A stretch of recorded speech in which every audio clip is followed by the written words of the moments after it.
Dami i gospoda, započnjuva programata Glasot na narodot со Слободан Томич. Интеракција 100%. Кажете си се што ви лежи на срцето и тежи на душата. Тука сме да ви помогнеме.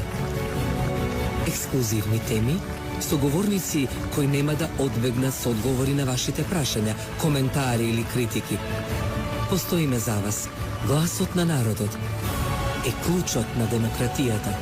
Гласот на народот со Слободан Томич во живо.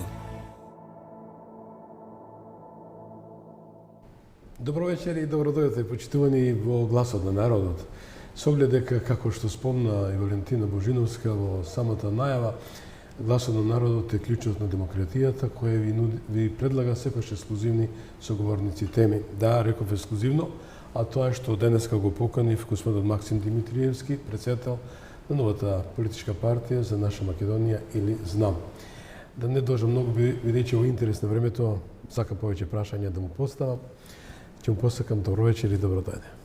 Добро вечер, Слободан, добро ве најдов и поздрав до гледачите на телевизија Вистел. Благодариме со оглед дека ние се гледаме дури и во делот на Куманово и ги поздравувам и гледачите во Куманово со оглед дека емисијата создава, велам, преку нашиот интернет лайвстрим или директно вклучување на интернет, можете да наследите на адресата vtv.mk, со тоа значи не гледате низ целиот свет, не само во овој дел во регионот. 10:10 интересно што денеска ми дојдовте на гости и ми направите чест и задоволство да видам прв ваш соговорник после објавувањето на долго очекуваниот политички субјект. Позна прво беше за наше Куманово, сега за наша Македонија. Или едноставно знам. Утре е 11 октомври, ден кој влезе и ќе биде запаметено во македонската историја како ден бунт против окупаторот, против фашизмот. Не да трагаш по интересни или провокативни прашања, дали имаше нека символика, доаѓате во очи на 11 октомври, ја формирате политичката партија, има ли нека аналогија, да речеме, секој случај меѓу првото и второто? Да, има. Уште по завршување на локалните избори пред 2 години, кога видовме дека во Куманово успеавме да ги обединиме граѓаните околу еден граѓански концепт за наше Куманово, граѓаните сами дојдоа и побараа да се формира еден политички субјект. И минатата година, токму на овој ден, 10 октомври, во предвечерието на 11 октомври, го формираме првото граѓанско здружение во Прилеп. И символиката беше на формирање на здруженијата Куманово и Прилеп, а тоа се всушност град херои. Така е, но и асномските вредности на државата. И дополнително третото здружение беше формирано во Крушево, за да се вратиме на илинденските корени, бидејќи Македонија во моментов, особено политичките субјекти, се загрозени од идеолошки аспект. Лукративноста царува во субјектите и сметам дека е дојдено време да се вратиме на основната идеологија, бидејќи народ без идеологија е едноставно маса, а држава без корени и идеологија не е држава. Таа е само територија. На Македонија е тоа потребно.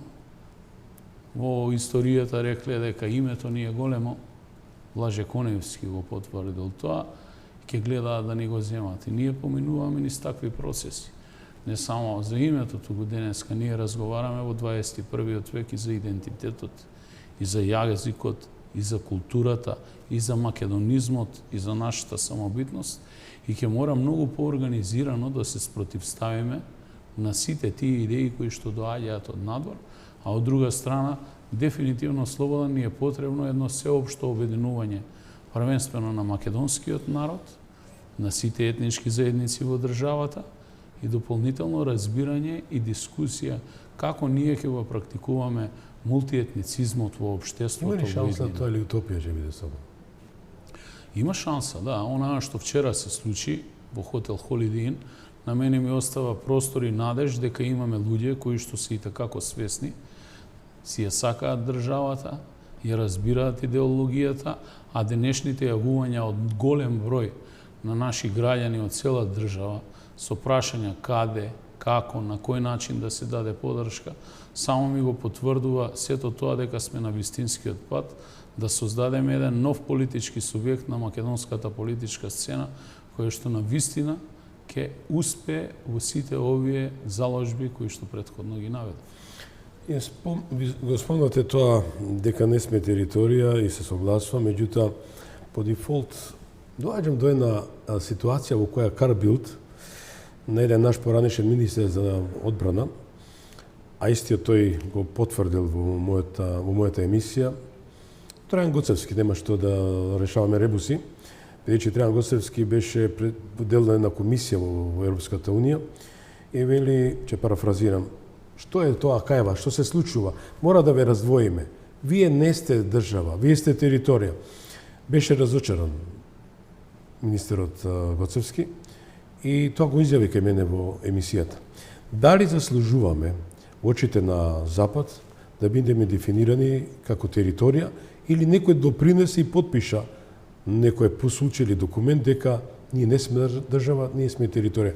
И не се случи тоа 2001 рамковен договор, територијална поделба, ред до нивице, да речам, Преспански договор 1 и сега не очекува Преспански договор 2.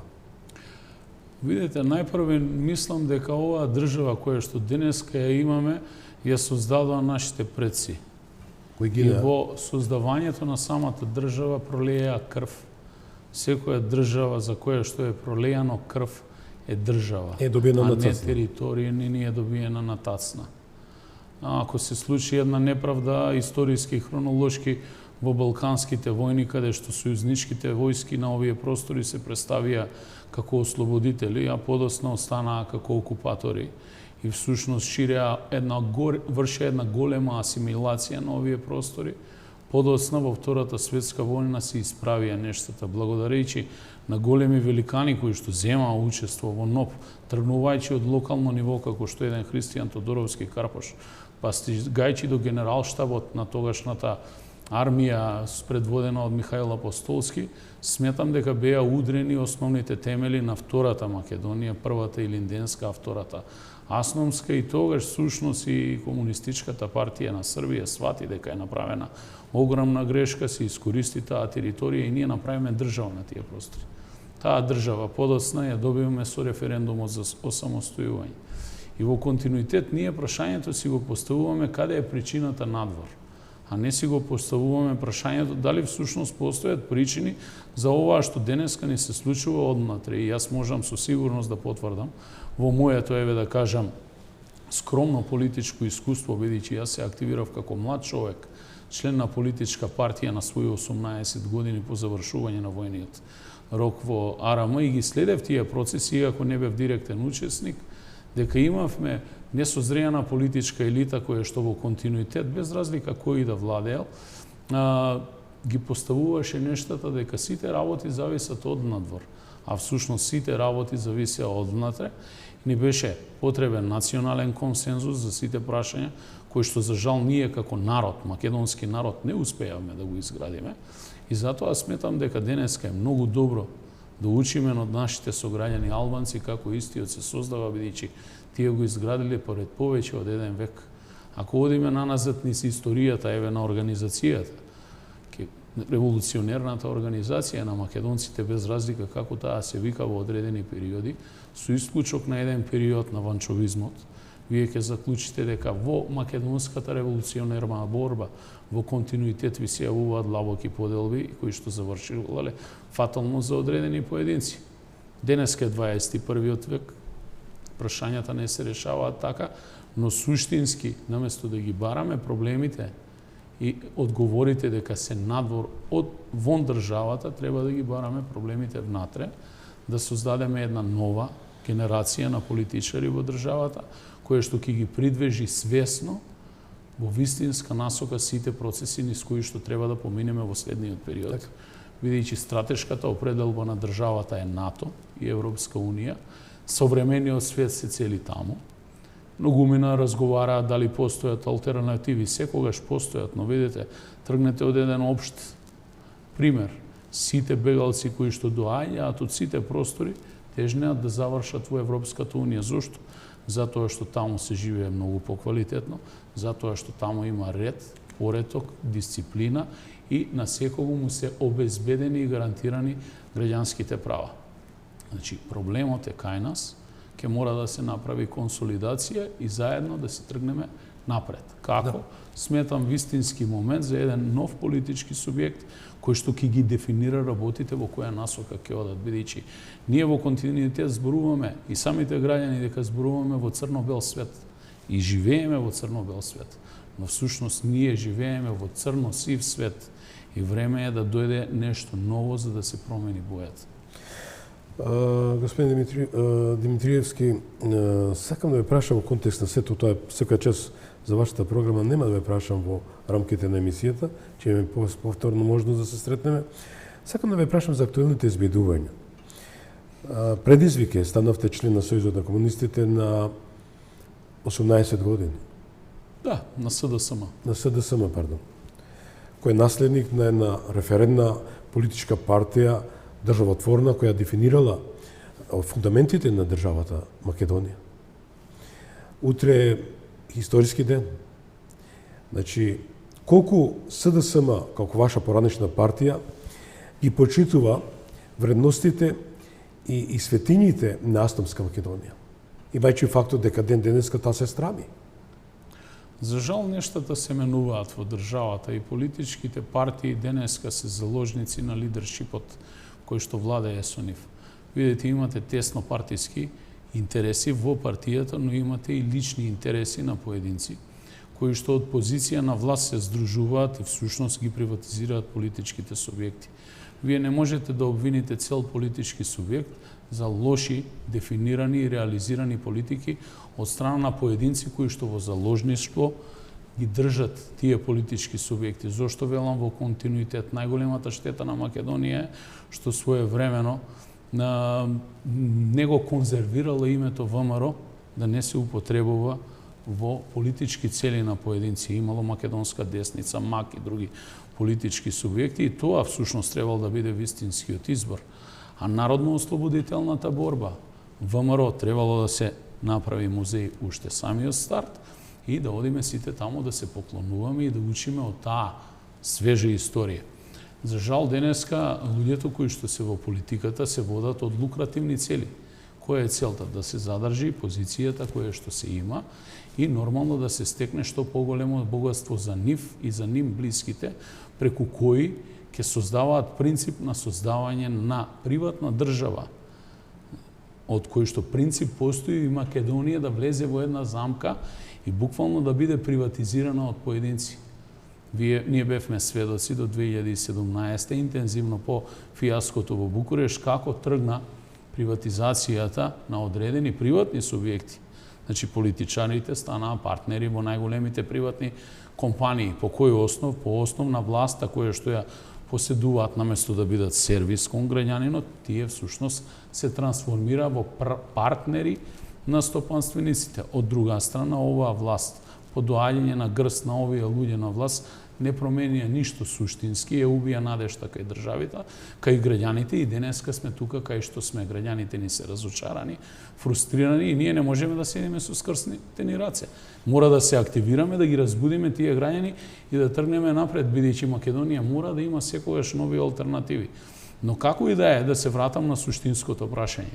Значи, на Македонија е потребен, ќе повторам, национален консензус по многу прашања за да ги надмине сите овие проблеми со кои што во моментов, а и во иднина ќе се соочуваме, бидејќи патот до Европската Унија е далеко. Ние сме на самиот почеток, видите и самите ставови во Европската Унија, слушаме разногласност, добивате информации во јавност, до 2023 ќе бидеме членки на Европска Унија. Или целиот Западен Балкан ќе биде член. Но има таму и различни мислења кои што велат дека можеби и повеќе. Сега не очекуваат избори во Европската Унија, па да видиме и новата политичка елита какви ставови ќе заземе во делот на проширување. 2030, пардон, да. Не само тука, јас морам да го луцирам главниот проблем на таа распродажба. Ако ја земеме приватизацијата, знаете, 95-та тоа беше енормно, преку ноќ стана тајкуни, јас ќе речам некош на шега ајкули кои ги изедоа своите деца, како револуцијата што ги јаде своите деца, и голем број луѓе стечеци останаа со тие пензии денеска што се од 10.900 со најниска пензија што постои.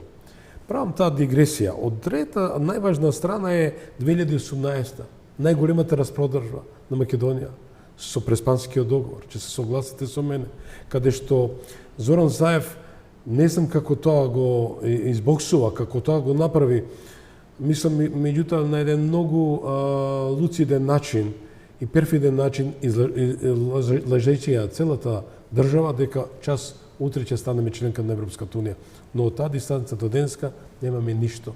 Зоран Заев си ги доби своите очекувања, Македонија остана и на тем во амбис, но со дерогиран статус. Видите, во почетниот период на осамостојување на државата беа продадени капацитетите со кои што ние располагаме, погрешна приватизација. Не применивме словенски модел, например, да им дадеме можност на вработените да се капитализираат во тоа што го создавале со децении, или пак можеби многу подобра варијанта ќе беше ако тие менаџерите беа луѓето со најголем капитал во тој момент, тие истите да влезат. Имаме успешни приказни на приватизација во Македонија, како што е примерот со Алкалуит. Но за жал се остави простор истите менаџери да создаваат паралелни фирми на име на деца и на други лица, кои што всушност вадеа од општествените компании, од тие кои што беа собственост на сите граѓани на државата, и трансферираа средства во приватни компании кои што подоцна ги користеа за купување на делови од тие субјекти, и тоа беше сосема погрешно. Не успеавме да го направиме тоа, тогаш ние како генерација бевме премлади, зборувам за себе. Во меѓувреме тргна интензивна продажба на стратешките добра на државата, значи тргнувајќи од цементара, тргнувајќи од рафинеријата и сите тие компании, подоцна доаѓа електростопанство, и во еден момент ви се случува Фесал 2 аранжманот. Например, мојот град со Фесал 2 аранжмана угази 6 големи фирми и компании кои што до ден денеска не работат и се руина. Значи изгледаат како Чернобил. Потписник на тој Фесал 2 аранжман беше од позиција на министер за финансии господинот Никола Груевски. Дополнително се продаде електростопанство, до ден денеска се шпекулира во јавноста како. Во меѓувреме се продадоа и телекомуникациите, и всушност ние ги продаваме сите наши национални добра кои што ги создаваше поранешната Република Македонија, Социјалистичка Република Македонија. Истите пензионери сега што молат за покачување на своите апсолутно, и дополнително се продадоа и капацитетите кои што се градеа од стратешкиот фонд на сојузната држава Југославија тогаш. Тие луѓе и тие генерации на луѓе доживеа големи неправди. И тие создаваа многу во оваа држава, и тоа класично со лопата и крампа. И гледаа пред нивни очи како со багер се руши и не можат до ден денеска да го срушат тоа што сите тие генерации го создале. Неправедно е слободан некој да уплаќа доприноси за здравство и за пензијско осигурување во континуитет, и во еден момент кога ќе дојде време да ги користи тие средства, да ги нема. Денеска вие немате во ниту една влада до сега некој јавно да излезе и да обелодени колку тоа средства има во фондот, пензијскиот фонд на Македонија. Значи, ниту една политичка елита тоа не го потенцира. Зошто? Да ги видиме средства. Фантомски не стана 30-40 милиони евра. Не сакам ретро многу да направам, бидејќи во интерес сакав една паралела. Колку чини таа приватизација, рекол околу 300 милиарди му доаѓа еквивалентно, ако речеме марка евро со трансферирање, беше толку проценат од експерти на 300 милиона, ви завичете 300 милиарди во рамките на евромарка. Но продажбата на името, народно толкување, може ли да се спореди со таа криминална приватизација? Видите, во самиот почеток на тој процес, прво многу пати имам кажано за Преспанскиот договор, дека подпишувањето на Преспанскиот договор беше нужно низ кое што мораше во таа ситуација ова држава да помине. Зошто? Тоа беше влогот во иднината на државата, бидејќи Македонија мораше да стане член на НАТО сојузот. Во спротивно, ние овде во државата ќе имаме сериозна дестабилизација првично од внатре, а гледате дека не демне опасност во континуитет и од надвор. Нема да ми замерите ВМО. Морам само, знам дека сте еден поинако политичар од господин Заев, бидејќи ја почитам вашата објективност. Во НАТО не влеговме со промена на името. Ние заслужено влеговме во НАТО. Имавме 18 Member Action Plan, значи акциони планови кои позитивно се оценети. Значи немаше нешто посебно дека дојдме на тацна. Значи, знам што е НАТО. Сум работел директно во фирма која што работела за армијата на Соединетите Американски држави 2007-2008 година во Ирак, заедно со многу мои сограѓани. Дополнително бев председател на Комисија за одбрана и безбедност во Собрание 2016 година. И многу добро знам кога се исполнуваат стандарди, а кога всушност се носи политичка одлука за влез во одредена значи организација како што е НАТО или Европска унија. Еве ќе го земам за пример случајот на Бугарија и Романија. Ниту исполнуваа стандарди, критериуми никакви. ниту исполнуваа критериуми да влезат и во НАТО и во Европска унија, но нивниот влез таму беше политичка одлука. Македонија можеби декларативно ги исполнуваше критериумите, но да ве подсетам, ние немавме донесено ни стратешки одбранбен преглед, што значи не е точна информацијата. Ние и нашиот влез во НАТО беше чисто политички, за да се затвори овој геостратешки простор од страна на нашите партнери. И тоа е добро и ние денеска сме во НАТО. Што се однесува до преспанскиот предлог, кој што денеска еве ќе го коментирам отворено како и многу пати досега, јас бев член на парламентот, подоцна заминав на позиција градоначалник, не бев запознаен со процесите како и што поминуваат, и ние никогаш на органите и телата во тогашната моја партија не ја дискутиравме оваа тема, бидејќи во меѓувреме дојде до конфликт помеѓу мене и актуелното раководство и бев сменет од позиција член на извршен одбор, позиција член на централен одбор, но како и да е, затоа што јасно и гласно ги изразува своите ставови на одредени органи и тела, форум, партиски форуми, а дополнително тоа јасно изразување излезе и во јавноста. Не е причината за дали бевте излажен во секој случај за тоа? Па не бев излажен, но многумина во тој период беа манипулирани, но историјата слободен ке суди за исправноста на оваа одлука. Како и да е, секој договор кој што е подпишан има две страни подписници и истиот има обврски за двете страни. И да исполнуваат. Ние денеска сме сведоци дека грчката страна не го исполнува договорот во целост, тргувајќи од една општа работа, а тоа е поставување на знаци за одбележување на патот. Вие поминавме сите низ Грција оваа година и во континуитет веќе не можете да прочитате никаде Северна Македонија. Ке прочитате Скопје и ништо повеќе. Централната власт се повикува на локалните власти, локалната власт на централните, така се вртиме во круг. Но види имате тука арбитри. Имате арбитри на тој договор. Значи тој ништавен договор, се може се не валиде. Главниот арбитар беше Соединетите Американски држави и Европа. Во моментов тој не е ништовен договор, но секако дека може арбитражата да поведе постапка за исполнување на сите обврски во договорот. Но она што многу малку го знае и она што мене можеби најповеќе ми смета во целиот договор, бидејќи одредницата северна беше поставена како географска, што се однесува до останатите откажување од македонското малцинство во Грција, нешто што директно мене ми смета, бидејќи со тоа вие всушност се откажувате во името на друг од самиот него. И тоа е недозволено, но тие работи не беа дискутирани, инаку мал број на пратеници во тоа време, помеѓу кои бев и јас, дискутиравме на оваа тема и не бевме подготвени да гласаме за оваа промена во случај да се одеше на референдумско изјаснување. Ние баравме само поексплицитно и по-детално објаснување на договорот. Веќе тогаш разговаравме само за географската одредница, приоритетот беше НАТО. Но како и да е, историјата ќе ни суди на сите и јас не бегам од таа одговорност, инаку лично никогаш не учествував во гласањето за промена на името. Ако се сеќавам тогаш, мислам дека дилема постоеше кај професор Ферит Мухич и дополнително представникот на Српската партија од Куманово, Мирослав, кои што не го поддржа тој договор, но одиме понатаму. Колку од вас не го поддржавте договор? Јас не бев член на парламентот и воопшто немав можност да гласам за тој договор, но мислам дека двајца од владеачкото мнозинство, ако не грешам, сигурно еден, не гласаа за тој. Да. Господин Максим. И ме прашавте за поништување Да. на договорот. Значи, видете, оваа држава е мала држава, кревка држава, со многу горд народ, кој што треба да свати дека треба конечно да се обедини, за да биде посилен и во очите на оние кои што не ни мислат добро, но првенствено и многу посериозно во очите на нашите стратешки партнери.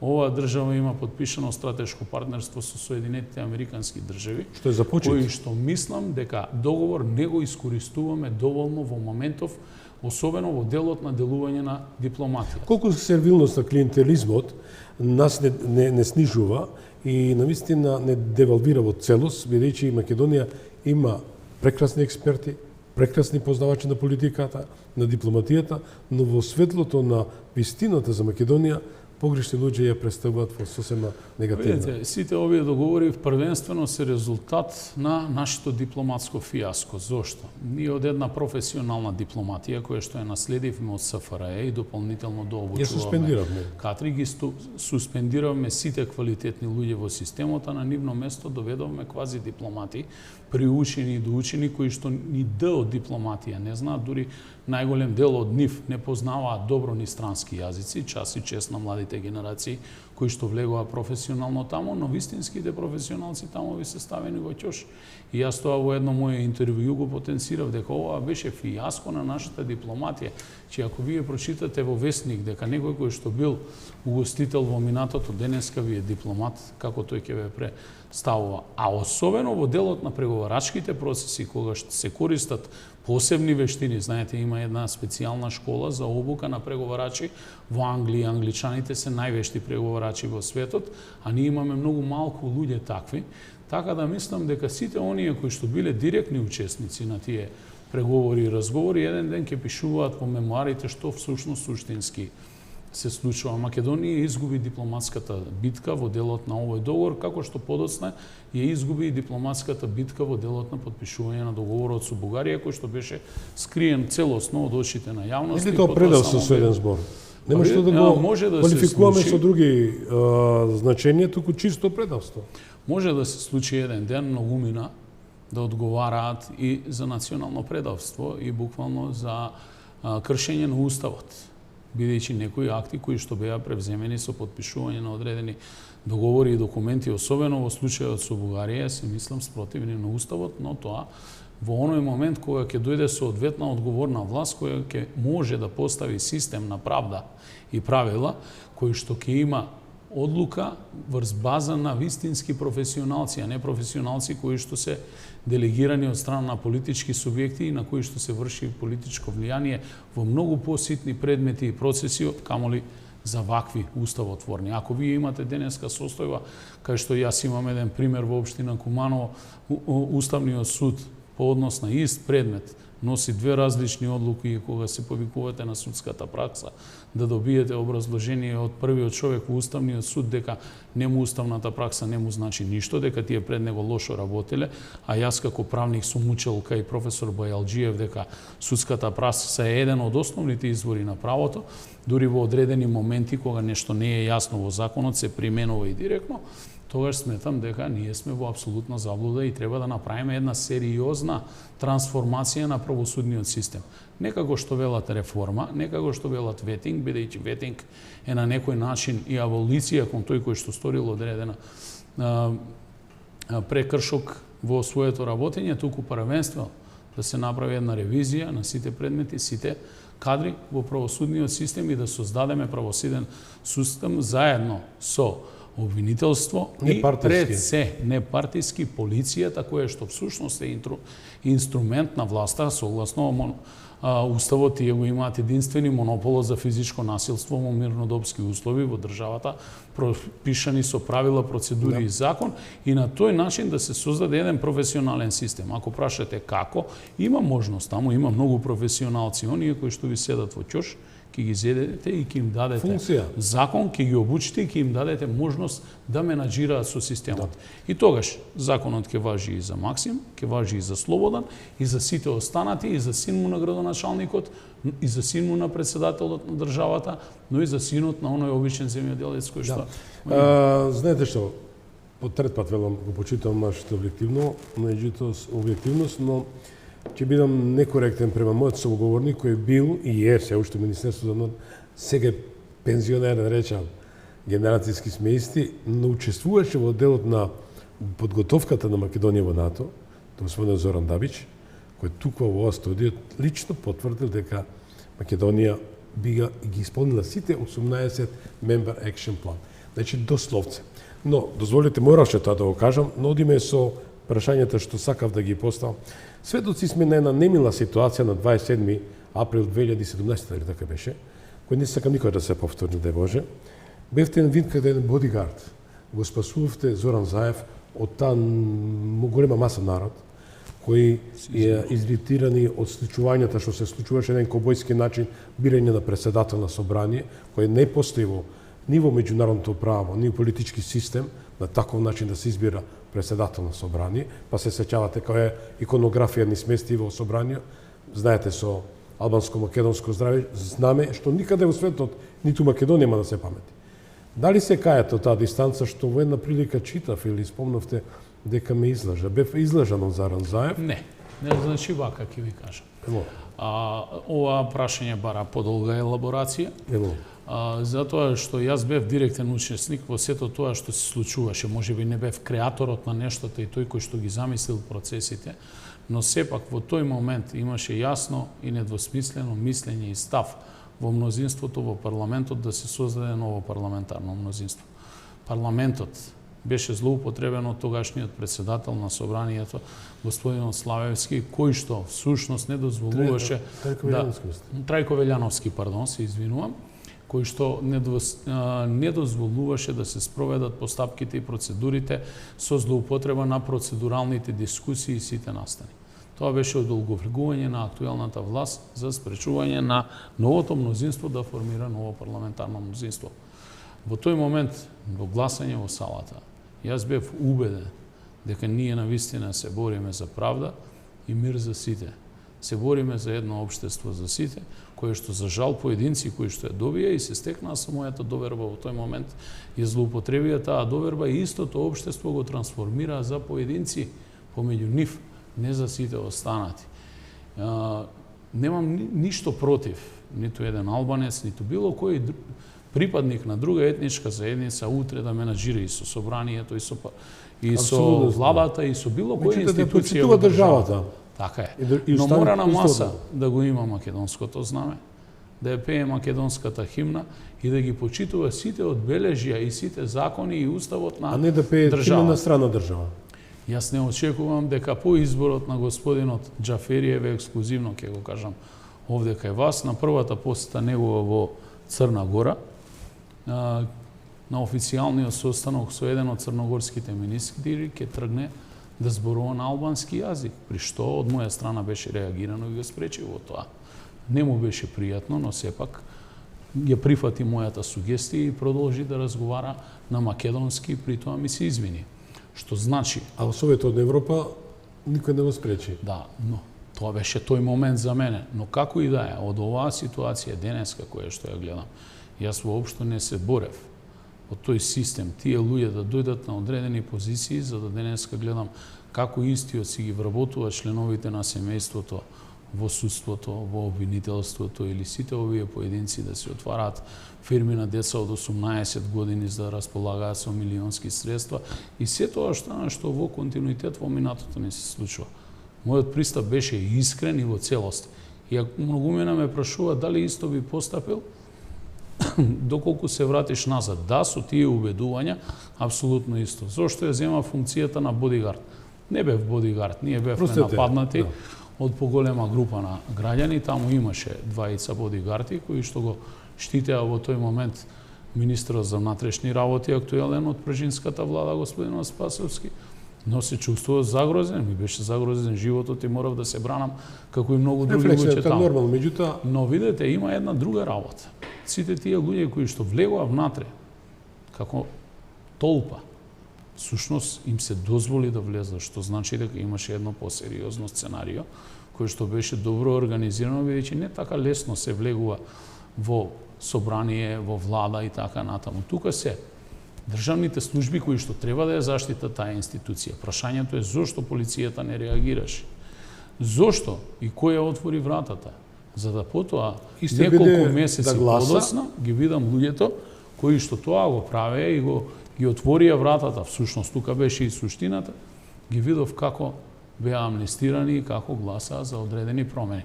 Што значи се е пазар. Вие денеска во Македонија, за жал, а и предходно, имате политичари кои што менуваат бајадери за корнишони. Класична компензација и за жал ние ќе мора да учиме на сите тие грешки, да создадеме услови и идните наши генерации кога ќе седиме рамноправно на маса, сега седиме во НАТО, утре ќе седиме и во Европска унија, да ги отвориме и да ги решиме овие проблеми. Секој договор е менлив, господин Слово. Простете, им простувате на корнишоните? Видете, не простувам на никого. Дури во одредени моменти не си простувам ни сами од себе си. И покрај тоа што ви направиле? Човекот поминува ни 7 процес на созревање во политиката и факт е дека самата моја извршна функција, која што ја добив како градоначалник на Куманово, ми ги отвори погледите во делот на одредени поединци, како тие функционираат и како се прави тој должничко-доверителски однос помеѓу нив и како почива. И сите оние инструменти на власта кои што ги почувствувам директно на моја кожа во изминатиот период, само ми го потврдија тој инструмент на власта. Меѓутоа, гледано од таа дистанца, можам да речам дека навистина малце поблаг сте во однос на оценките што ги дававте. Дали сега како лидер на политичка партија наоѓате начин на соработка со претходната? Нема да постигнам ништо ако се занимавам со минатото. Минатото граѓаните го знаат. Сметам дека многу попродуктивен ќе бидам доколку се занимавам со иднината, каде што ќе понудам нешто во што сметам дека можеме сите да веруваме и доколку се убедиме да правиме конкретни резултати. Инаку од минатото голема фајда нема. Најголемата работа која што треба да ја помниме од минатото се сите позитивни моменти во историјата на оваа држава, а да учиме од лошите моменти да не ни се повторуваат. Но факт е дека Македонија беше целосно економски, безбедносно, па дури и меѓуетнички зависна од многу одлики кои што доаѓаат од странство. На што ви личи, например, фактот дека премиер на соседна држава ви држи состанок со сите представници на етнички политички партии од Македонија во друга соседна држава, а при тоа не е присутен македонскиот амбасадор на тој состанок. Секе беше во ред, доколку нашиот амбасадор беше таму. Имаме прекрасен човек за амбасадор, но за жал ние имаме директно или индиректно мешање на поедини држави во внатрешни работи. И тоа не е ништо ново за Балканот, но жално е што оваа држава и покрај 30 години независност не изгради одбранбен механизам од тоа. Тоа е работа на безбедносните служби, тоа е работа на дипломатијата и тоа е работа всушност и на владата, бидејќи и сигурноста и безбедноста е пред се за секој граѓанин. Државата мора тоа да го гарантира. Но имате за жал поединци кои што се препопустливи, поради тоа што се порозни, подкопливи и едноставно во одредени моменти не можат да чукнат на маса пред авторитетите со кои што седат да разговараат. Македонија треба да ги користи своите партнерства и да разговара на еднаква основа со своите партнери, а да не се подчинува никому, бидејќи џабе ни е било какво членство во Европска унија и други асоциации доколку ние не сме македонци. Тогаш кој ќе членува таму? Слушаме нон-стоп како папагали, ни трубаат уставни промени за пат во Европска унија. Но прозирно е сета таа демагогија и таа, да речам, папагалска реторика. Знае, фактот е евидентен дека е спасна со сведната кожа, да не бидам вулгарен, не попотребам такви лоши изрази, на самиот социјалдемократски сојуз и ДУИ. Оваа ситуација повеќе ДУИ. Видите, ДУИ е реалната власт во државата. Таа беше реалната власт во минатото и денеска се уште. Имате една структура, милитантна структура, која што по 2001 година со пушка влезе во собрание. Беше подпишан рамковниот договор, сите знаеме, да не се навраќаме на тоа како и кој се подпиша и под чиј патрон. Дојде до помирување, но не до суштинско помирување. Се тргна со заложбите да се создава мултиетничко општество. Во меѓувреме, истиот тој термин мултиетничко општество, поедини експерти кои што се наметнуваат во јавноста како големи експерти го редефинираа како мултиетничка држава, а такво нешто во теорија на држава и право не постои, бидејќи државите се делат на прости и сложени, простите се републики и монархии, сложените се федерации и конфедерации, и терминот мултиетничко општество се преформулира во мултиетничка држава. Не убедуваа во континуитет дека живееме во мултиетничка држава. Јас сум голем приврзаник на мултиетницизмот, мултикултурата. Водам една таква општина, градоначалник сум на сите граѓани и ги почитувам и македонците, и албанците, и србите, и ромите, и власите, и турците, и бошњаците, и хрватите, и црногорците, па дури и 350 бугари мои сограѓани кои што на последниот попис се попишале како бугари, и тие знамења ги има истакнато во мојот кабинет, но верувам во мултикултурализам. Мултиетничка држава не постои како такво нешто и ќе мора да се бориме, но ќе се борат експертите за тоа да се докажуваат на научен план.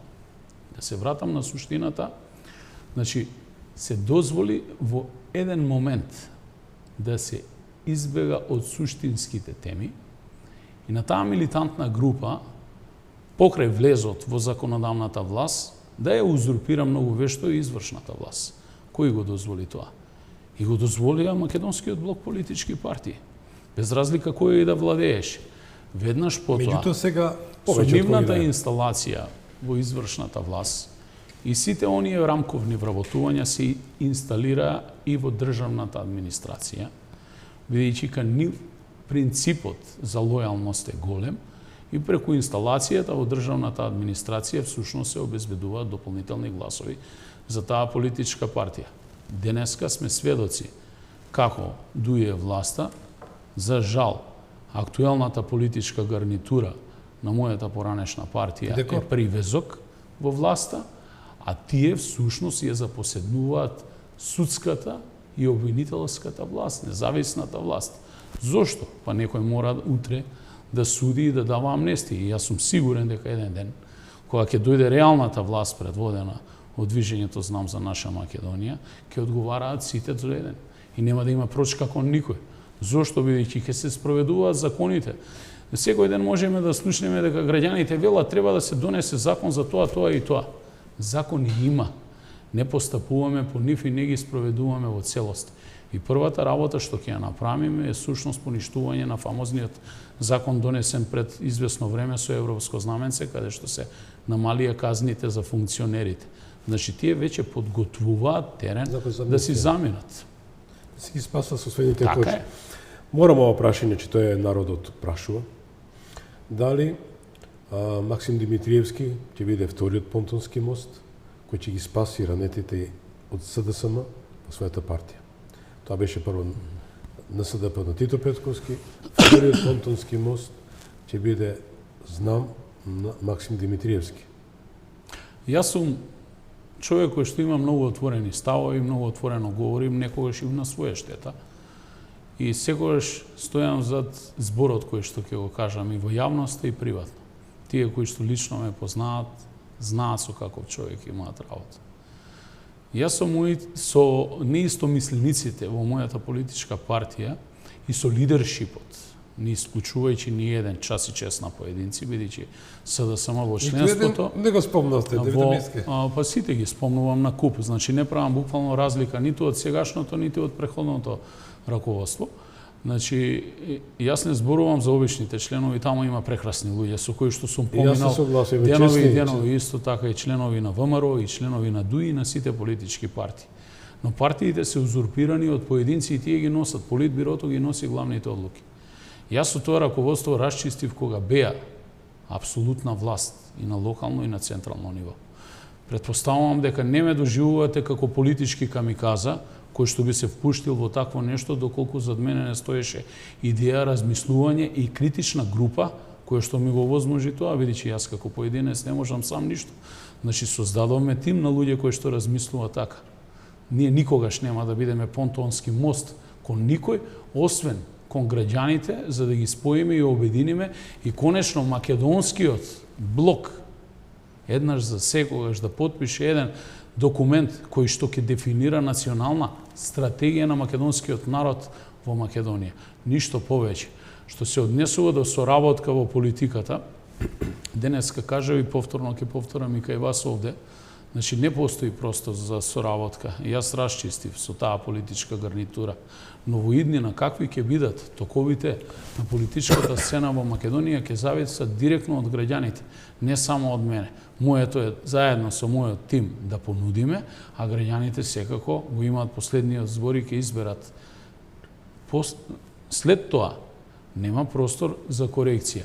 Тоа што ќе се избереме, тие ќе не владеат и тоа е легитимно согласно уставот и сите законски позитивни прописи кои што се насила во државата. Да, тоа е општо народно ќе речете, комунист си останува комунист, ВМРО-вец си останува ВМРО-вец.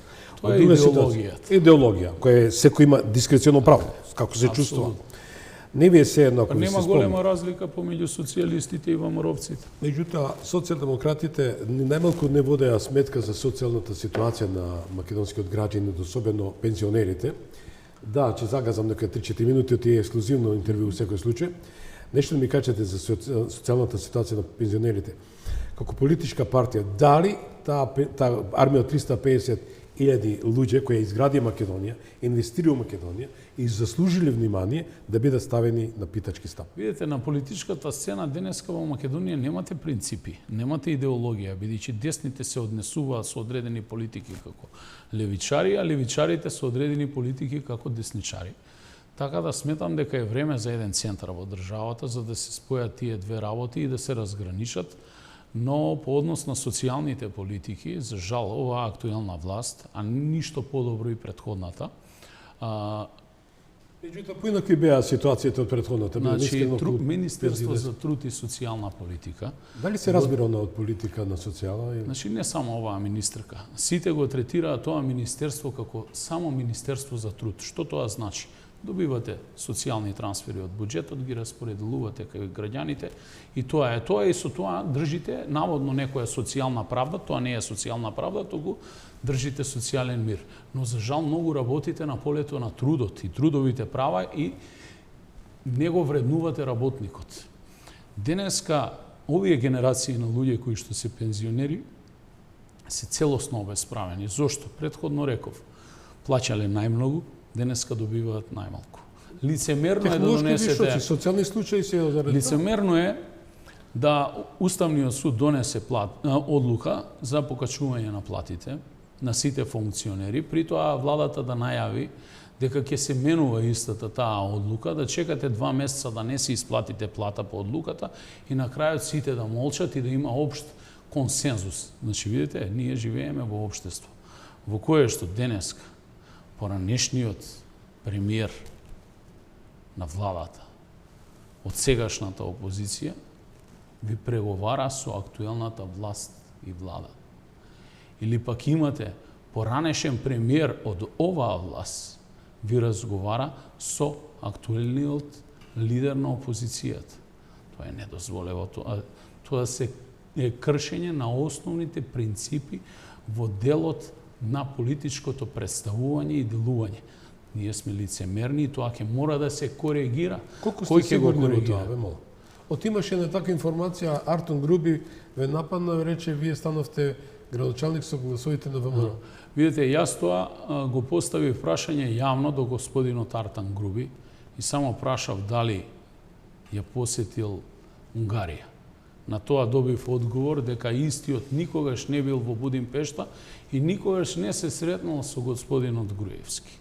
Дополнително на тоа следеше и ничим позван, бидејќи не го спомнам господинот Груевски, дека никогаш не се сретнал со Артан Груби, а точен му е фактот, бидејќи јас очи му немам виден на господинот Груевски. Дали е можно да се случи? Само да дозволите ми да довршам.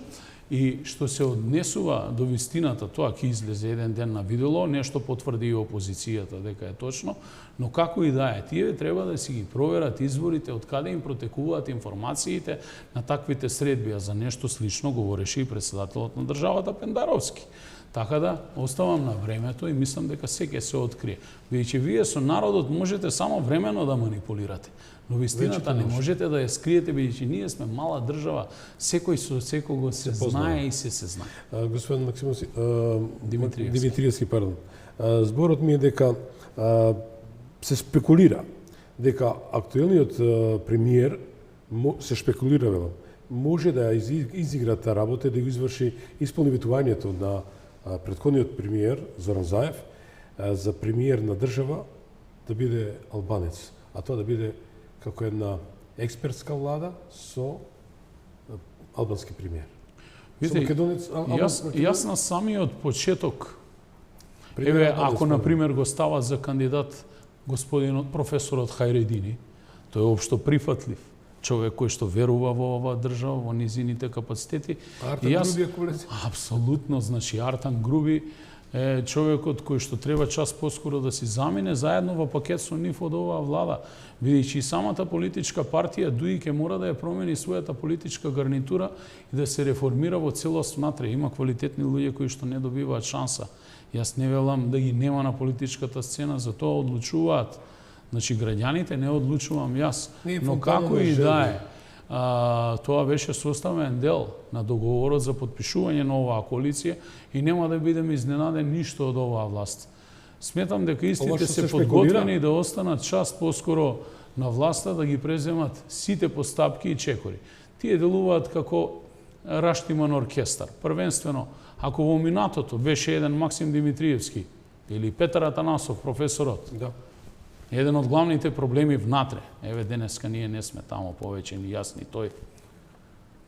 Тие се уште ги имаат проблемите и се поделени по сите основи внатре во партијата и се сликаат да прикажат наводно единство во јавноста. Но членството тоа многу добро го знае, бидејќи јас сум комуницирал и контактирал со голем број на активисти внатре во партијата и ден денеска дури голем број од нив ми се приклучува, но се приклучуваат луѓето и од десно и поранешни членови на ВМРО ДПМН, а најголем број на граѓани кои што никогаш не биле политички активни и треба да им се даде шанса. Затоа излегуваме со нов концепт, со нови луѓе кои што јавноста допрва ќе ги запознава. Кои се, што се, какви се, кои се нивните квалитети и карактеристики. Секој човек треба и заслужува да добие шанса во животот, да превземе одговорност на себе, да води и да дава отчет за тоа што ќе го сработи. Само две последни прашања.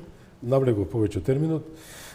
Тоа е првото прашање ми е во сето на дали СДСМ ќе доживее истата судбина на ПАСОК, односно биде избришана од политичката карта на. Па како одат нештата, тоа подобро можат да го кажат аналитичарите. Јас сум еден од тие кои што ќе го даде својот максимум заедно со моите истомисленици оваа власт час поскоро да си замени или оваа политичка гарнитура која што менаџира со државата. Максим, дали имате еден процес, не знам, простите, на секакви анкети, колку е рейтингот? Значи, ние до сега не бевме политичка партија, веднаш по завршување на постапката за регистрација на политичката партија ќе направиме една анкета која што ќе сондира, а не ќе креира јавно мислење, бидејќи најголем број од анкетите кои што се велиферуваат во јавноста всушност се свесно направени за да креираат јавно мислење и потоа ќе го видиме нашиот политички рейтинг во тој момент. Како? Значи, движење во Куманово, ги знам бројките, каде што многу високо котираме и пред ВМРО и пред СДСМ, а тие бројки се повторуваат и во некои општини и градови каде што веќе формираме граѓански здруженија кои што пак всушност нивните председатели беа подписници на вчерашната иницијатива за формирање на новиот политички сили. Биде составен дел на вашата политичка партија. Многу пати имам дадено став и видување лично за господинот Црвенковски, кој што исклучително го почитував, но луѓето кои што беа иницијатори и всушност организатори на целиот овој настан, беа во таа сала вчера, а јас лично не го забележав него. Рековте дека сте за консолидација, односно дефиниравте дека ќе бидете дел од центарот. Германците 2014 направија една коалиција меѓу ЦДУ и СПД. Значи, демохристијани и социјалдемократи, што е за доброто на Германија. За доброто на оваа држава може да се случи да се направи еден семакедонски општ блок, да се спасиме од ова катастрофа во која се наоѓа. Значи, Да се тргнува тој стереотип и тие предрасуди. Се зависи од политичката состојба во која што ќе се наоѓа Македонија по парламентарните избори и дали ќе имаме сушност политичка криза. Во одредени моменти тоа е и предвидено. Доколку се наоѓаме во тешка политичка криза, може да се формира времена влада во која што ќе партиципираат сите.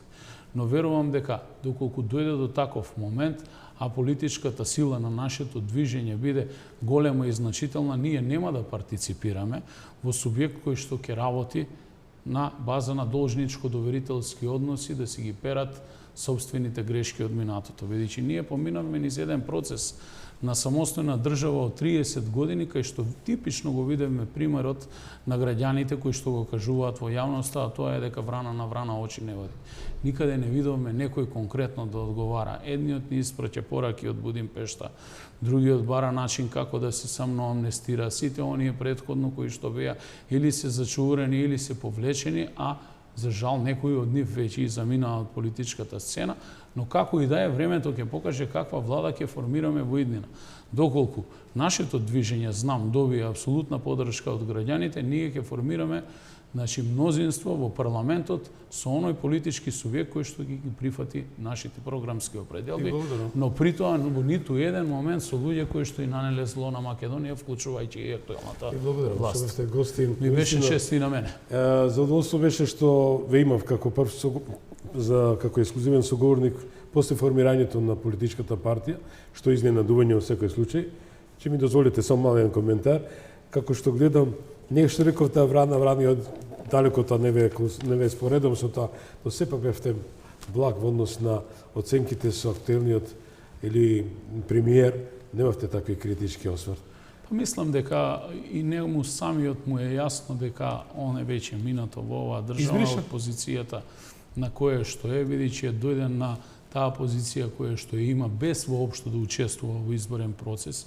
Ќе видиме на следните избори што ќе се случи, бидејќи тежината на секој од нас поединечно во политиката ни доаѓа врз база на поддршката и авторитетот кој што го имаме изградено кај електоратот. Благодарам уште еднашка. Почитувани. Благодарам и на вас. Да, поминав повеќе од одреденото, со оглед дека беше предизвик. Господинот Максим Димитриевски ни даде најпрви нам интервју и покрај тоа сега мора да ќе ми замерат моите колеги другите медиуми, но ќе најдам на разбирање, сепак долго време го очекував како гостин. Бите ми живи здрави. Тоа беше Максим Димитриевски, председател на новата политичка партија Знам за наша Македонија. Утре ве очекувам со Саша Тасевски во емисијата Гласот на народот по повод 11 октомври и случувањата во државата. Како Саша Тасевски ја гледа Македонија во овие времења визави сето на што се случуваше 41 година. Пријатно вечер.